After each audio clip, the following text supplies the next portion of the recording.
Hello everyone. Welcome back to Lynn's Homestead. Well, we're going to try to get this rim joist up.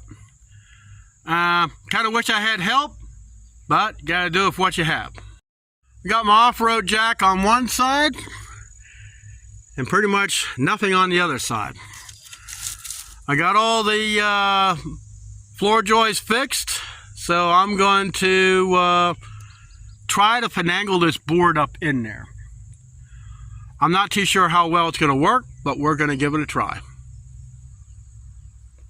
Okay, so I laid out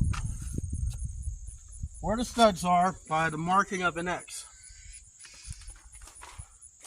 I got this blocking it up so it's even. We're going to be using timber lock fasteners. Replaces the 3/8 lag screw, but it's a lot smaller. I'm using 4 inches. I want that to go deep. So, got my drill here. You got it even. We're going to put one right about here. Let me chuck this thing out just a little. I want a little bit more depth.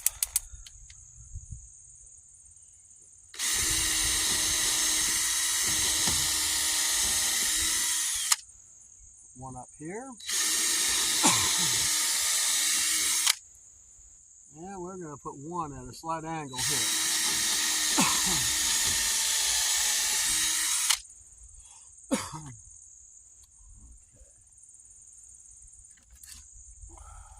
Takes a 5/16 bit, which with the lags come right with it.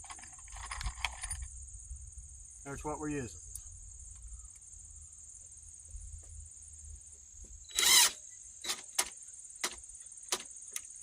Of course, my battery's dead.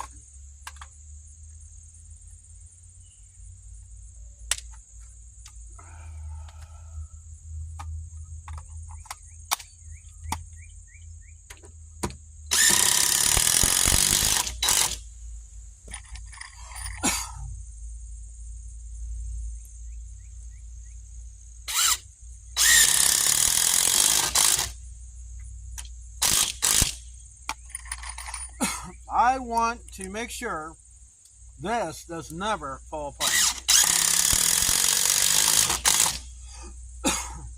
Okay, so that, stay there. Change battery drills.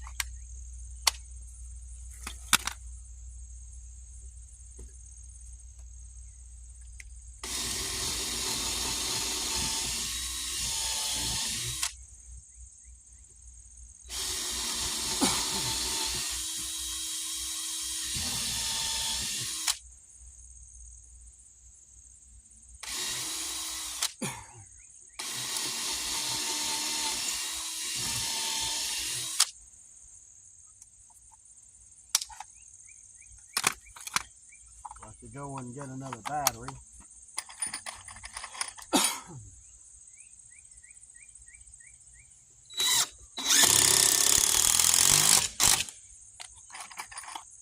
I seen Al from Lumber Acres use this when he built his buildings. And I mean, he went through the trusses. They claim you do not have to drill, but being that I'm going into the end grain on this house, I do not want to split my blocks.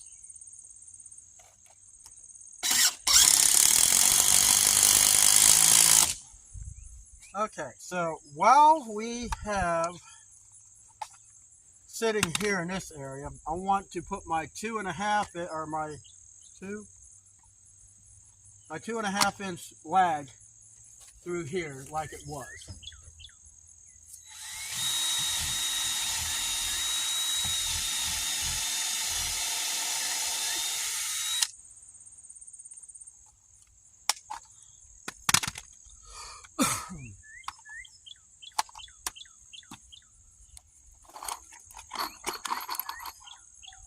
And to tell you, these screws between 2 of these And one of those fascias, which we're going to use to cover all this, these screws, 2-box screws, cost more than all that.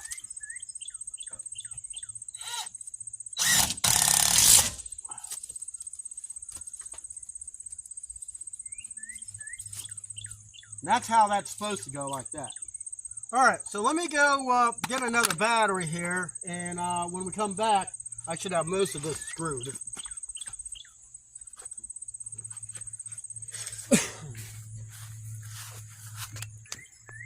All right, I got one more to mark and put the screws in. Then we're going to staple up this membrane that has all the insulation. I hate getting in tight places.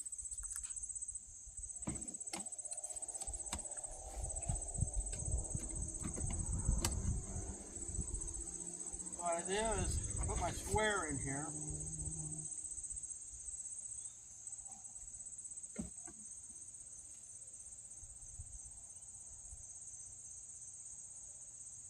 Take a mark and go up here.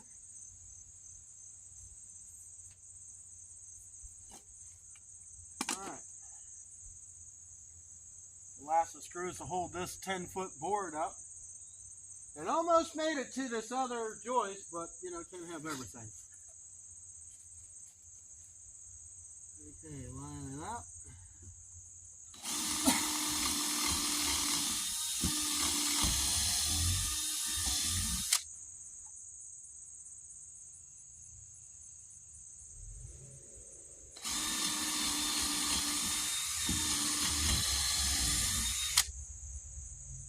And the last one.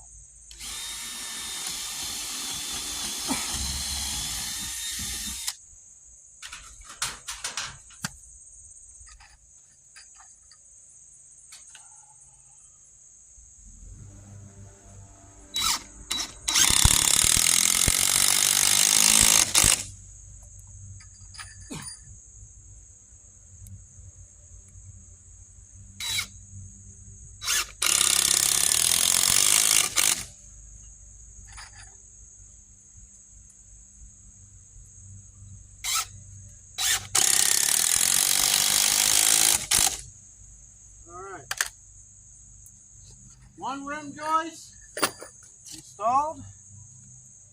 Very happy with the way it turned out. Would be nice if this screw could go in a little further. Let's see if we can't do so. Best way to see if something's going, you back it out a little bit. There we go. Do the same thing as this one.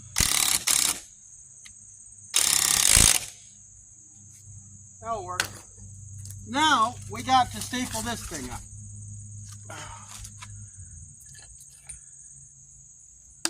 My tools out here. I got my pillow. Just an old pillow.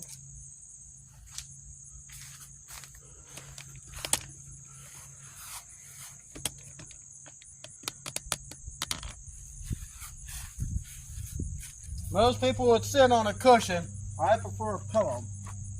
Softer on the butt, especially the legs. Alright, see, a lot of this is okay here. So, the way this was supposed to go from the factory, they didn't do it like this.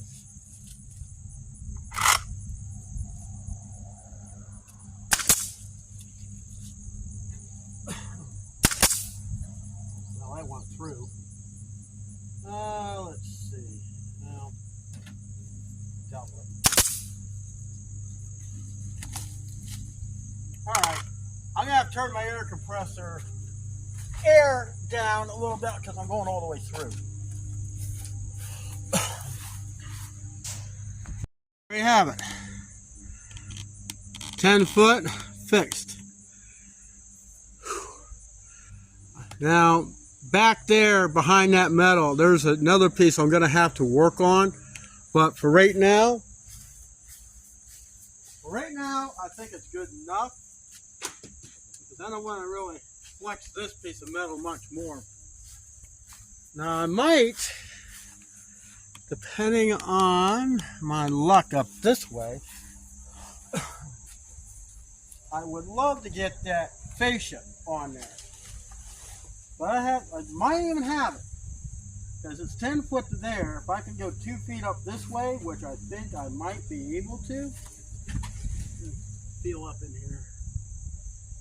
Put a little sealer on this, and I'll show you how I install the fascia, at least try to get the bottom of this trailer covered back up.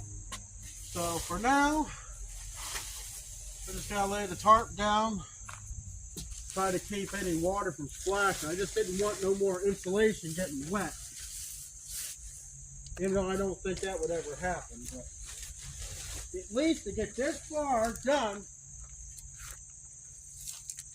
with this rim joist is a huge accomplishment. Huge accomplishment.